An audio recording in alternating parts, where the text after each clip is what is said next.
Ready sir. வணக்கம் media நண்பர்களுக்கு என்னுடைய மாலை வணக்கம்.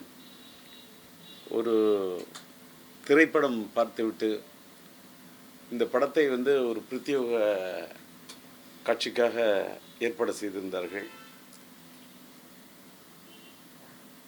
எனக்கு இந்த பிரத்யேக காட்சியை ஏற்பாடு செய்துவிட்டு நம்முடைய சமரசம் இதழ் நடத்தி கொண்டிருக்கக்கூடிய ஒரு அற்புதமான எழுத்தாளர் முகமது அமீன் அவர்களும் என்னுடைய ஃபாரூக் பிக்சர்ஸ் ஃபாரூக் அவர்களும் இந்த திரைப்படத்தை பார்க்க வேண்டும் என்று ரொம்ப நாட்களாக விருப்பம் தெரிவித்து கொண்டிருந்தார்கள். அவர்களோட விருப்பத்துக்கு ஏற்ப படத்தினுடைய இயக்குனர் மீரா கதிரவன் அவரோடு நான் விழித்திரு படத்தில் இறைவனல்லால் ஒரு பாடலில் பணியாற்றியிருந்தேன். அவருக்கு எனக்கும் ஒரு நல்ல நட்பு உண்டு. அவர் இயக்குனர், அவரும் முறைப்படி என்னை அழைத்தார்.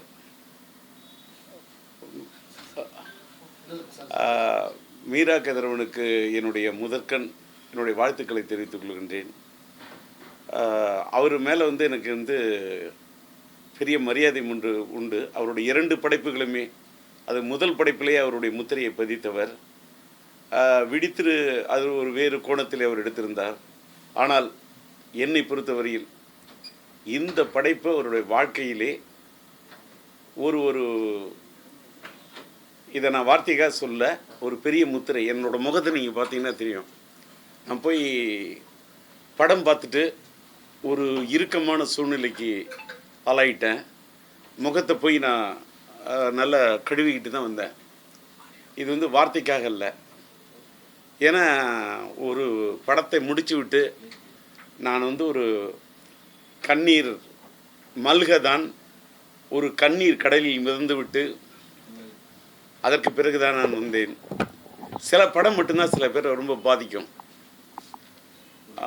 இப்போ உதாரணத்துக்கு என்னை பொறுத்தவரையில் நான் என்னை பற்றி சொல்லக்கூடாது. என்னோட முதல் படம் ஒருதலை ராகம் படமே, ஒரு படம் பார்த்தா ஒரு படம் முடிஞ்ச உடனே ஒரு பெரிய தாக்கத்தை ஏற்படுத்தும்.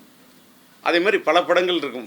16 வயதில் படம் நம்முடைய மறைந்துவிட்ட இயக்குனர் இமயம் பாரதி ராஜா ஐயா அவர்களுடைய அந்த 16 வயதில் படம் பார்த்துவிட்டு அந்த படம் எனக்கு ஏற்படுத்திய தாக்கம்தான். அதற்கு பிறகுதான் நான் சினிமாவுக்கு வரேன். அந்த படத்துடைய தாக்கம் எனக்கு ஒரு பெரிய தாக்கத்தை ஏற்படுத்துச்சு. அதே மாதிரி பல படங்கள், ஒரு கல்யாண பரிசு பார்த்தா ஒரு பெரிய தாக்கத்தை ஏற்படுத்தும். தேவதாஸ் பார்த்தாக்கா ஒரு பெரிய தாக்கத்தை ஏற்படுத்தும். ஒரு வசந்த மாளிகை படம் எடுத்து பார்த்தா அது ஒரு பெரிய தாக்கத்தை ஏற்படுத்தும். அது மாதிரி இந்த படம் ஒரு பெரிய தாக்கத்தை ஏற்படுத்தியது.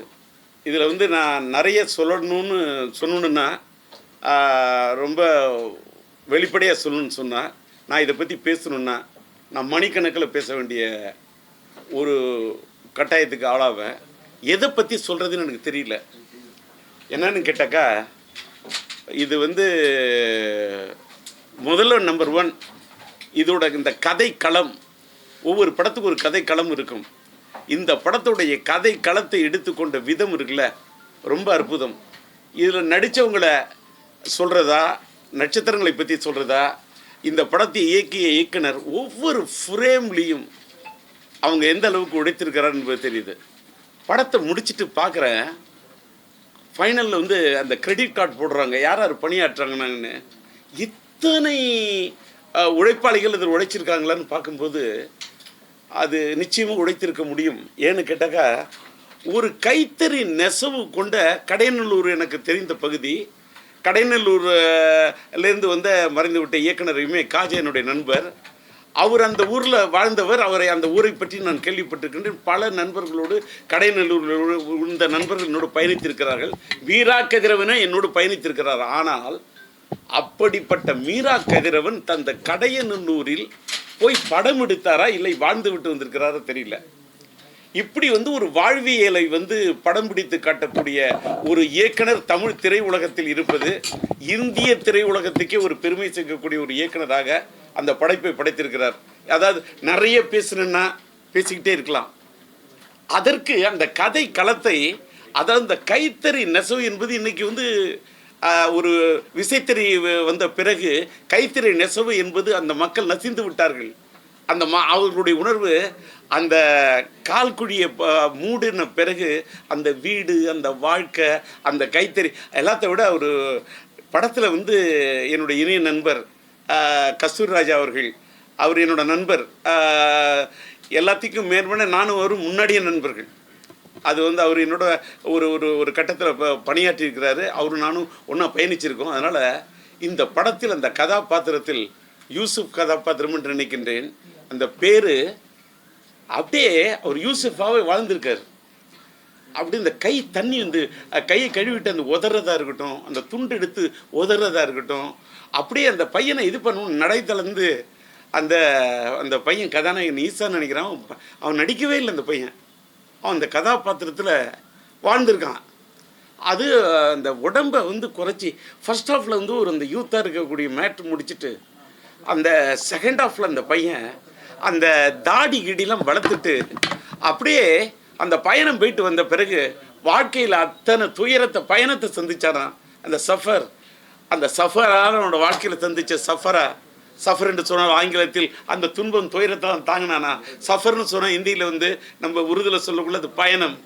அந்த சஃபரா அவனோட வாழ்க்கையின் சஃபரா அவன் அந்த பையனுடைய தாடியிலே இது தெரியுது. அந்த அளவுக்கு அந்த பையன் நடிச்சிருக்காரு.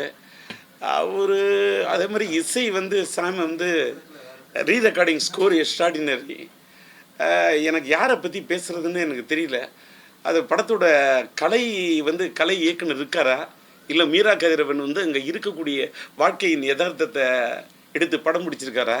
ஒவ்வொரு ஃப்ரேமும் அந்த கேரளாக்குள்ளே போக்குள்ளே வந்து அந்த எனக்கு அந்த ட்ரெயின் கிராஸ் ஆகுறதா இருக்கட்டும், என்ன ஏரியல் வியூவு, எத்தனை நாள் யோசிச்சிருப்பார், எப்படி இந்த படம் எடுத்தாங்க எனக்கு தெரியல. அப்புறமா வந்து ஒரு படத்தில் வந்து அந்த கதாபாத்திரமாகவே அந்த பொண்ணு வந்து அந்த நிலான்ற ஒரு இதை அந்த ஒரு பொண்ணு கதாபாத்திரத்தை இது பண்ணிட்டு அந்த என்ன சொல்கிறது, அந்த மாலை மங்கிய பிறகுதான் அந்த பெண்கள் அவர்களோட அவங்களுடைய அந்த தொழுகை நேரம் முடிந்த பிறகுதான் அவர்கள் அவர்கள் வந்து அந்த குடத்தை எடுத்துக்கிட்டு அந்த நீர் பிடிக்கிறது போகணும்.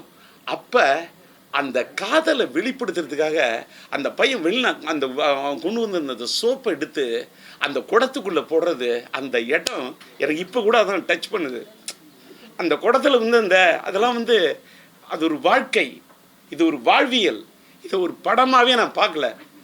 மீரா கதிரவனுக்கும் முகமது அமீன் அவர்களுக்கும் அதில் வரக்கூடிய ஹயாத் என்ற வார்த்தையாக இருக்கட்டும், ஒவ்வொரு வார்த்தைகளும் ஒரு இஸ்லாத்தில் இருக்கக்கூடியவர்கள், இஸ்லாத்தை உணர்ந்தவர்களுக்கு மட்டுமே இஸ்லாம் அலைக்கும் என்று சொல்வதாக இருக்கட்டும், அஸ்லாம் அலைக்கும் என்று சொன்னாலும் சரி, வாலிக் அஸ்லாம் என்றதுக்கு பதில் சொல்வதாக இருந்தாலும் சரி, இன்ஷா அல்லாஹ் என்பது எத்தனை தடவை இங்கே இந்த படத்தில் உச்சரிக்கப்பட்டிருக்கிறது கவுண்ட் பண்ணிக்கிட்டே இருக்கிறேன். அந்த வாழ்வியல் அது அல்ஹம்துலில்லா எப்படி இருக்குன்னு கேட்குறேன். அல்ஹம்துலில்லா நல்லா இருக்கேன். என்னால் நான் என்ன வாழ்க்கையில் என்னை பார்த்து அது வந்து ஃபாருக்கு கேட்டாலும் சரி, மீரா கதிரவன் கேட்டாலும் சரி, முகமது அமீன் கேட்டாலும் சரி, எந்த என்னோட இஸ்லாமிய நண்பர்கள் கேட்டாலும் சரி, அந்த அல்ஹம்துலில்லா நான் நல்லா இருக்கேன் அப்படின்னு தான் நான் சொல்லுவேன். இதெல்லாம் பார்க்கல. என்னடா இந்த பதிவு பண்ணுறேன்னா, நான் ஒரு இயக்குனராக இதை விமர்சனம் பண்ணவே இல்லை. நான் வந்து என்னோட முதல் படம் மறைந்து விட்ட என்னுடைய இனிய நண்பர் இப்ராஹிம் அவர்கள், அவர் தான் அந்த படத்துக்கு தயாரிக்கிறதுக்கு இது பண்ணார். எனக்கு அதுக்கு உறுதுணையாக இருந்து என்னோட நண்பர் யாருன்னு கேட்டால் ஹாரூன் என்ற என்னுடைய இனிய நண்பர் தான் அவர்கிட்ட அறிமுகப்படுத்தி இதனோட பழைய கதையாக இருக்கலாம். ஆனால் இப்ராஹிமுடைய தம்பி ஜஃபர்லாவும் சமீபத்தில் தான் மறைஞ்சார். இப்ராஹிமுடைய என்னுடைய நண்பர் அதே மாதிரி புகாரியும் மறைந்தார். நான் என்னன்னா மயிலாடுதுறையில் அந்த வடகரையில் என்னை வந்து இந்த சினிமா இந்த கரைக்கு சினிமாங்கிற இந்த கரைக்கு கொண்டாந்து விட்ட ஊரே வடகரை தான். வடகரை ஒரு முஸ்லீம் இடம், இஸ்லாமிய சகோதரர்களுக்கு இடம். அந்த வடகரை பக்கத்திலே அரங்குக்குடி, அது என் ஊரை சுற்றி நீடூர், அதை சுற்றி இறந்தங்குடி, அதை சுற்றி கிளியனூர் அப்படின்னு பார்த்தீங்கன்னா எல்லா ஊரும் நான் எடுத்துக்கிட்டு சாத்தனூர், நான் ஒரு 100 ஊர் சொல்லுவேன். எனக்கு நேரம் பார்த்தது. நான் வாழ்ந்ததே பல இஸ்லாமிய சகோதரர்களோடு, அவர்களோட வாழ்வியலோடே நாம் கலந்து வாழ்ந்த எனக்கு இந்த படத்தை பார்க்கும்போது அதில் நடித்த அந்த கதாநாயகி கதாபாத்திரம் ஃபர்ஸ்ட் ஹாஃபில் வந்து அந்த கதாநாயகியாக இருக்கட்டும், அந்த செகண்ட் ஹாஃபில் வந்து அந்த கதாநாயகியாக இருக்கட்டும், அந்த கதாபாத்திரங்கள்லாம் சினிமாத்தனம் இல்லாமல் எடுக்கப்பட்ட ஒரு படம் சார். ரொம்ப என்ன சொல்ற சினிமாத்தனம் என்பது அறவே இல்லாமல் நாங்கள் ஒருதலை ராகம் எடுக்கக்குள்ள சினிமாத்தனம் இல்லாமலே அந்த ட்ரெயின் அப்படி இருக்கணும், அந்த காலேஜ் அப்படி தான் இருக்கணும் அப்படின்னு அந்த சினிமாத்தனத்தை அறவே அந்த ஜூனியர் ஆர்டிஸ்ட் கூட சென்னையிலேருந்து வந்துட்டால் சினிமாத்தனம் தெரிஞ்சிடும்னு நான் அதை அவாய்ட் பண்ணி படம் எடுத்தவன். கடையநல்லூரில் வந்து அதை இன்னொன்று ஒரு ஃப்ரேமில் 2 பேர் உட்காந்து பேசுகிறாங்க, ஜன்னல் வழியாக பார்க்குறேன். பின்னாடி அந்த அட்மாஸ்பியரில் இருக்கக்கூடியவங்க போகிறவங்க அந்த முக்காடு அணிந்த மக்களும் அந்த நல்ல நரைத்த தாடியோடு அந்த இஸ்லாமிய சகோதரர்களையும் அப்புறமா அவர்கள் வந்து அந்த அந்த சங்கங்களில் உட்காந்து இளைஞர்கள் பாடும்போது அந்த சங்கத்தில் இந்த பாட்டு எடுத்திருக்காங்க. அந்த பாட்டை பாடக்கூடிய அந்த இது வரும்ல, இது ஒரு தமிழ் சினிமாவில் இதை மாதிரி யாருமே இது வரைக்கும் ட்ரை பண்ணாத ஒரு படம் சார். இதற்கு மேலே என்னால் வந்து அதிகம் பேச முடியல. படத்தோட வசனம், அந்த அடக்கம் செய்யக்கூடிய அந்த காட்சி வந்து என்னை ரொம்ப நெருடுச்சு. அது அது அதோட ப்ரெசன்டேஷன் அது சினிமா மாதிரியே தெரியல. அது என்னை ரொம்ப நெருடிச்சு. நான் வந்து அது அது அது ரொம்ப பாருங்கள், ரொம்ப எமோஷனல் ஆகிறேன். அதனால தான் நான் சொல்கிறேன், பச்சையாக சொல்கிறேன். இப்போல்லாம் யாராவது மறைஞ்சிட்டாங்கன்னா அந்த மறைவுக்கு போய் என்னால் என்னுடைய துக்கத்தை கூட வெளிப்படுத்த இயலவில்லை. நான் என்ன பண்ணுறேன், அதனால தான் ஒரு எழுத்து வடிவில் என்னோடய குரல் வடிவில் என்னுடைய இரங்கலில் தெரிவிச்சுக்கிறேன். புரிஞ்சுப்பீங்கன்னு நினைக்கிறேன். அந்த அளவுக்கு அந்த கஸ்தூரிராஜாவோட மறைவு படத்துலேருந்து அதேமாதிரி எண்டில் பாருங்கள் ஒரு பெரிய தாக்கம். அந்த பொண்ணு வந்து விவாகரத்து பெற்றுட்டேன் அப்படின்னு சொல்கிறது ரொம்ப ரொம்ப ஒரு பாரத்தை கொடுக்குது, ரொம்ப ஒரு துயரத்தை கொடுக்குது. ஒரு சினிமா தனம் இல்லாத படம் சார். இதற்கு மேலே வந்து அதில் வந்து அந்த பையன் கதாநாயகன் வந்து ஃபஸ்ட் ஹாஃபில் அந்த பையன் வந்து அந்த பொண்ணு நான் அந்த வீட்டுக்கு திருட போனேன்னு சொல்லிட்டு அடி வாங்குறான். அவன் திருட போனது பணத்தை இல்லை சார், அந்த பொண்ணோட மனத்தை திருடிட்டு. ஆனால் நான் பணத்தை திருட போனேன்னு சொல்லிட்டு அந்த அபராத தொகை 1000க்கு அடி வாங்குறான் பாருங்கள். ஒவ்வொரு சவுக்கடியும் இதுதான் இந்த காதலுக்கு இந்த உலகம் கொடுக்கக்கூடிய நெருக்கடி.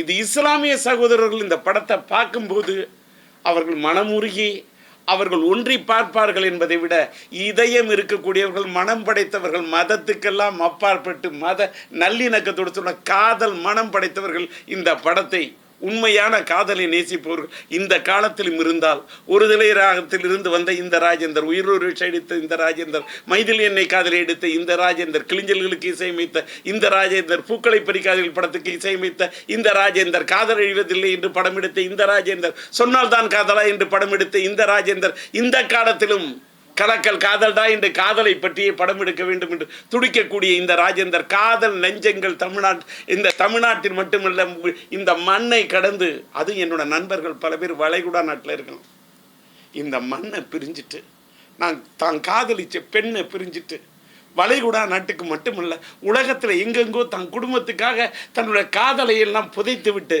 எமோஷனல் ஆகிறேன். அந்த மண்ணை விட்டு போயிட்டு இது பண்ணக்கூடிய அந்த இளைஞர்களுக்கெல்லாம் இந்த படம் பார்த்தாங்கன்னா ரொம்ப கனெக்ட் ஆவாங்க. என்னோட நண்பர்கள் நிறைய பேர் தன்னுடைய காதலை தொலைச்சிட்டு தன்னுடைய குடும்பத்துக்காக வெளிநாட்டில் போய் வாழக்கூடிய அவங்களுக்கெல்லாம் இந்த பதிவு கூட அவங்கெல்லாம் பார்த்தாங்கன்னா, இந்த படம் பார்த்தாங்கன்னா அவங்களுக்குலாம் ஒரு பெரிய பாதிப்பை ஏற்படுத்தும். அது மட்டும் இல்லை, காதலிக்கக்கூடிய காதல் நெஞ்சம் படைத்தவனுக்கெல்லாம் இந்த படம் ஒரு பெரிய பாதிப்பு ஏற்படுத்தும். காதலர்களே, மதத்தை பார்க்காதீங்க, மதத்தை பார்க்காத மனத்தை பாருன்னு பேசுறது வசனமாக சில பேருக்கு தெரியும். இனத்தை பார்க்காத இதயத்தை பாருன்னு சொல்கிறது வசனமாக தெரியும். நிறத்தை பார்க்காத நெஞ்சத்தை பாரு அப்படின்னு சொன்னால் உங்களுக்கெல்லாம் வசனமாக தெரியும். ஆனால் இது வசனம் அல்ல, இது வார்த்தை அல்ல, இது ஒரு வாழ்க்கை. என்னுடைய யதார்த்த வாழ்க்கைக்கு இந்த சம்மந்தப்பட்ட படத்தை என்னை பார்க்கறதுக்கு அழைத்த உண்மையிலே இதுக்கு பாராட்டணும்னு நான் முதல்ல யோசித்தேன். ஹபீபின்னு இந்த தலைப்பை பார்க்கக்குள்ளே எனக்கு ஒரு நெருடிச்சு. நான் இந்த படம் பார்த்தா கொஞ்சம் நான் ஒரு படம் பார்த்தா ஒருத்தன் சந்தோஷப்படுவான், ஆனந்தப்படுவான். என்னோட கண்ணீர் இது ஆனந்த கண்ணீர். இதே மாதிரி படைப்பை ஒரு தமிழ் இயக்குனர் எடுத்திருக்கிறார். அதுவும் அப்படிப்பட்ட அந்த இயக்குனர் என்னோடு பயணித்தவர். அவரோடு ஒரு படத்தில் நான் பணியாற்றி ஒரு பாட்டில் தானே கூட நான் பல நாள் அவரோட விவாதித்திருக்கேன். அப்படிப்பட்ட மீரா கதிரவனோடு, ஒரு வேளை கதிரவன் என்று சொன்னாலே அது ஒரு வெளிச்சம், கதிரவன் என்று சொன்னாலும் சரி, அது சூரியன் என்று சொன்னாலும் சரி, எனக்கு வந்து கதிரவனுக்கும் சூரியனுக்கும் எனக்கு ஒரு தொடர்பு உள்ள ஒரு ஆளாக இருக்கிறதுனால தெரியல. மீரா கதிரவன் ஒரு ஒரு மீளா ஒரு படத்தை பார்த்துட்டு படம் என்னை துக்கப்படுத்திருச்சு, ஆனாலும் ஆனந்தப்படுத்திருச்சு. இப்படிப்பட்ட ஒரு படத்தை தமிழ்நாட்டில் அது ப்ரொடியூஸ் பண்ண இந்த ரோமியோ பிக்சர்ஸ், அதுக்கப்புறமா இந்த நேசம் என்டர்டைன்மெண்ட்னு நினைக்கிறேன், இன்னொன்று ஜிகே பிரதர்ஸ் பாட்டை, அந்த 3 தயாரிப்பாளருக்கு ஒரு பாட்டு ரொம்ப பெரிய பாராட்டு. ஏன்னா இப்படிலாம் ஒரு படம் எடுக்கிறதுக்கும் தயாரிப்பாளர் இருக்கிறாங்கன்னு சொல்லக்குள்ள எனக்கு இப்போ இன்னும் ரொம்ப சினிமா எடுக்கணும்னு ரொம்ப ஆசை வந்துருச்சு. எனக்கு வந்து இன்றைக்கி வந்து நான் எடுத்த ஒருதலை ராகம், நான் இன்றைக்கி ஹபீபி பார்த்த பிறகு படம் எடுக்கணும்னு எனக்கு மனசில் ஏற்பட்டுடுச்சு ஒரு தனியாக தாகணும். நீங்கள் இந்த படத்துக்கு நீங்கள் எல்லாம் நானும் ஒரு மீடியாவில் இன்றைக்கி டிஆர் டாக்கீஸ்ன்ற ஒரு சின்ன யூடியூப் சேனல் தான் நடத்துகிறேன். இந்த இதுக்கு வந்து பதிவு பண்ண வந்தக்கூடிய அத்தனை மீடியா நண்பர்களுக்கும் இதை போன்ற படங்களை தயவு செய்து ஒரு பட்ஜெட்டை பார்க்காதீங்க, சப்ஜெக்டை பாருங்கள். இப்படிப்பட்ட படங்களை நீங்கள் ஆதரவு கொடுக்க வேண்டும் என்று கேட்டு நன்றி, வணக்கம். Tissue paper கொடுறேன். மீரா வந்துட்டாரா?